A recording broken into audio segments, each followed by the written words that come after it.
What up, what up? This is Finance, Fitness, and Folk channel. We discuss finance, a little bit of fitness, talk about some folk. So in today's episode, I'm going to discuss why you need to pay your debts or get blacklisted. So admin notes, thanks again to all the subscribe to the channel. I endeavor to keep pushing these videos out to give you leverage to better yourselves. So let's get into it. So why do I say that you need to pay your debts or get blacklisted? Well, first and foremost, you need to pay your debts, period. You know what I'm saying? Like, not paying your debts is not good character on your part. And it doesn't bring you wealth, because what you're essentially doing is you're telling the universe that, I can't survive off of the funds that I have. And I have to keep borrowing from folks to survive. And on top of that, I'm screwing the folks I'm borrowing from because I'm not paying them back, right? So that just brings bad karma to you, just first and foremost on that part. I'm not even going to even talk about the financial part at this point. You know what I'm saying? Like, it's just bad form. You know what I'm saying? You need to have a mentality where it should pain you not to pay somebody back, or not to pay your debts off, whether it be to a bank or to a person or to whatever. You know what I'm saying? It's just bad form, y'all. You know what I'm saying? This is a channel about finance, fitness, and folk. First and foremost, finance. And you cannot be financially free if you don't pay your debts off, or you don't have any intention of paying debts off. You know what I'm saying? So it's one thing to not be able to pay them off because you don't have the funds to pay it off, and you're making an effort to pay the debts off. And there's another thing for you to just be like, you know what, I'm just gonna, I borrowed, I got this credit card, and they gave me a good limit. I maxed it out, and guess what? I'm not gonna pay it back. I'm just gonna let it float. I don't care if it's my credit report. I don't care if they try to sue me. I'm just not gonna pay them back. That's crazy. You know what I'm saying? And let me be very transparent with this. You know what I'm saying? Like, at one point in my life, I had the mentality. Now, I'm not gonna say, in total that I had a mentality that I did not want to pay the debt back, because it did pain me not to pay it back. But to be honest, I didn't make enough of an effort to pay these folks back. If that make any sense. And it almost affected my career. It really did, because I was in the Army when this happened. And anybody that knows about the military, if you are in a situation to where you're not paying your debts off, or you just have this horrible credit, it really could take a toll on your career, depending on what kind of job you have. And I was in that situation, and it was a wake-up call. And I had to really buckle down and pull myself up by my bootstraps and be like, you know what, I don't know anything about money. I'm scared of money, straight up. And I don't know how to navigate this thing, but I need to seek out help to help me navigate this thing. And thank goodness, thank God that I was able to get through it. And, I have the skills now to where I can bring myself back if I were to fall. You know what I'm saying? So, but, getting back to my subject, if you don't pay your debts off, you will get blacklisted. Now, let me explain some ways of how you can get blacklisted. So, let's talk about banks, right? So, let's say you have a bank, and it could be any kind of bank, whether it be like Bank of America, the credit union, whatever. And you keep having overdrafts, right? And you have some banks that, well, I think most banks now have overdraft protection, but the overdraft protection is it's really your own money. You know what I'm saying? Like, you pretty much are using your own money to cover whatever bounces or whatever makes your account go negative. I'm not exactly sure there's other banks that have like some type of program where you can pay into it in advance, to where if you have an overdraft, that particular, I guess, insurance on your account will pay the that debt off. I'm not exactly sure, but I know for the most part, most of the banks that I've dealt with, the overdraft protection was pretty much your own bank. You pretty much put money to the side, and if something bounced, they would draw from that account to cover what you bounced, or what made the account overdraft. But let's just say that you keep doing this over and over and over again, and then eventually you just be like, you know what, I'm not even going to pay this off. I'm just going to keep it in negative. The bank normally will give you a couple of warnings, and then after a while, they're just going to just close your account. They're going to be like, hey, You know, it is what it is. You know, this person's not paying, you know, their overdraft off, and the account keeps going into negative. So we're just gonna close his or her whole account out. Now, let's just say, like, you know, months or years later, you create a business, and got your credit straight, got your money straight, and for whatever reason, the bank that you messed your relationship up with has the best interest rate that you can get out there on the market when it comes to, you know, financing and, you know, getting a loan or whatever case may be. You need these folks to, you know, to get the best interest rate. You're gonna go to that bank and they're gonna be like, they're gonna laugh in your face, because you've already proven to them in the past that you're not responsible enough to pay your debts. So they are going to blacklist you.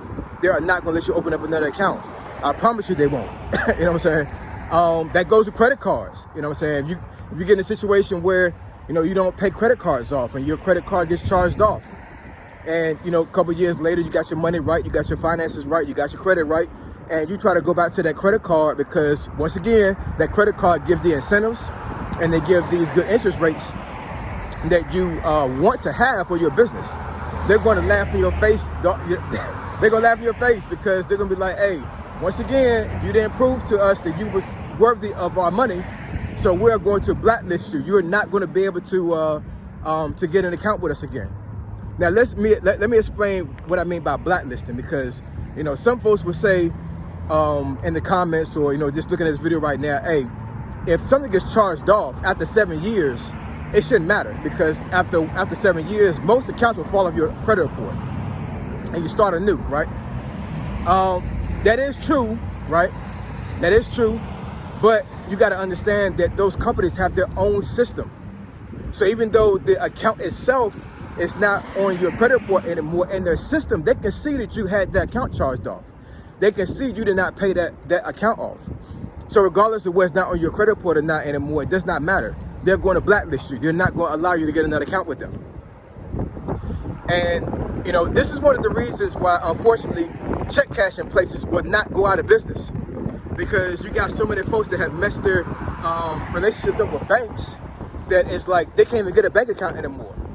Because I'm gonna tell you right now, if you mess your relationship with a couple of banks, you're gonna try to go to another bank, and they're gonna see somewhere in the system that you wasn't doing right with the other banks. You pretty much screwed over when it comes to overdrafts and whatever you did, and especially fraud. Let's quickly talk about fraud. So let's say you commit some type of fraud with a bank that you was banking with. You know, so you have an account with them, and for whatever reason you wanted to be stupid and you wanted to commit some type of fraud with them, and they closed your account out. Now let's say you try to go to another bank, get a bank account with them. Don't quote me on this, but I'm pretty sure that fraud is going to be in some type of system where that other bank you're trying to go for is going to see it. And if they see you committed fraud, you can pretty much kiss that relationship goodbye when it comes to you trying to get a bank account with them. So you try to go to another bank and try to get another account and try to get an account with them. They might see in the system again that you committed fraud. Guess what? You're not going to be able to get a bank account anymore. And just imagine you had a business, or I mean, you know what? Well, yeah, let's say you had a business, created a business, right? And you're trying to get funding from a bank. Here's the thing, man. When it comes to you building wealth, you're gonna need them before they need you. I'm gonna say that again. When it comes to financial wealth and when it comes to banking, you're gonna need them before they need you.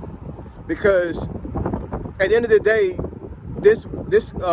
America runs off of some type of credit, some type of relationship when it comes to building credit, right?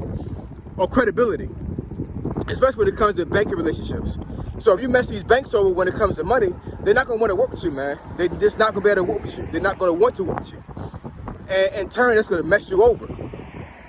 Just imagine you being a husband with a wife and kids, and you can't get a bank account at all. Like, you literally just screwed all these banks over. You committed fraud.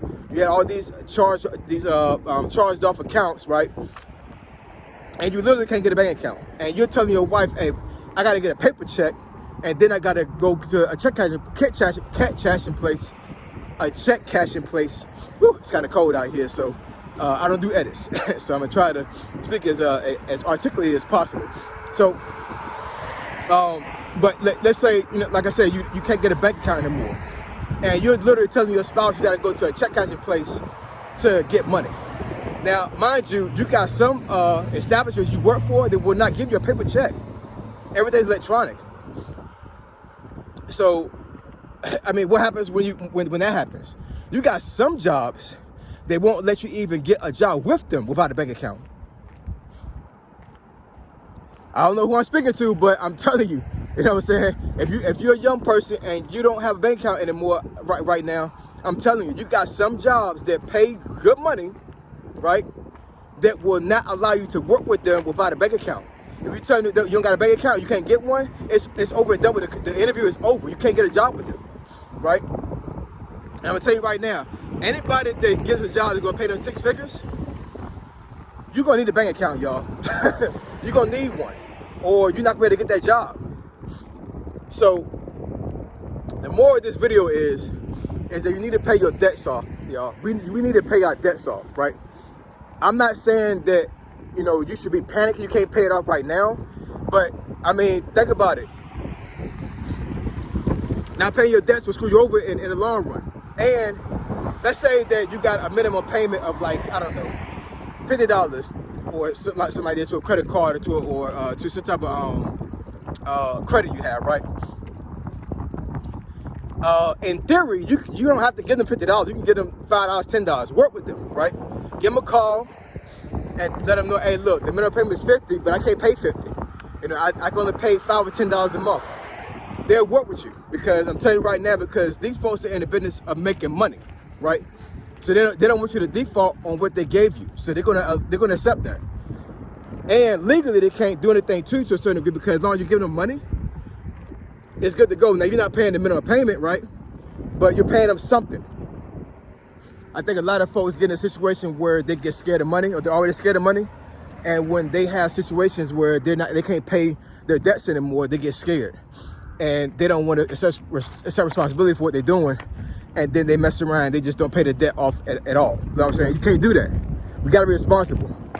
So once again, not paying your debts off will get you blacklisted. So let's not get blacklisted, and let's get this money, all right? Like, comment, and subscribe. I endeavor to keep putting these videos out to give you leverage, to better yourselves. Final Fitness and Folk, Triple F, I'm gone.